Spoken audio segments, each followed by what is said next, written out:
இதில் விஜயண்ட ஆல்பத்தின் முகப்பு முன் இதில் விஜயண்ட படத்தை போட்டு மாஸ்டர் என்று சொல்லி போட்டிருக்கிறார். இது நான் எடுத்த புகைப்படம். அந்த படத்தை போட்டு செய்திருக்கிறேன். பின்பக்கத்தில் இளைய தளபதி, அவர் விஜய் ரசிகர் என்றால இளைய தளபதியும் அவர் இளைய தளபதி என்று போட்டு பிறந்த நாள்காரண்ட பேரையும் தந்தையாருடைய பேரையும் போட்டு ஹாப்பி பர்த்டே என்று போட்டிருக்கேன்.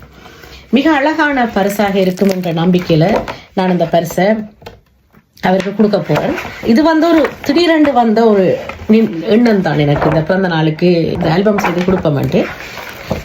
இது உங்களுடைய கருத்து என்னன்னு சொல்லுங்க எனக்கு. இந்த ஆல்பம் அவருக்கு ஒரு நல்ல பரிசா இருக்குமா? இப்படியான விடயங்கள் செய்யறது அழகா, அல்ல இதை விட வேற சிறந்த வழியில பரிசுகளை கொடுக்கறது எப்படி, என்னென்ன பரிசுகளை கொடுக்கலாம்? ஒரு விழான்னு சொன்னா ஆண் பெண் என்ற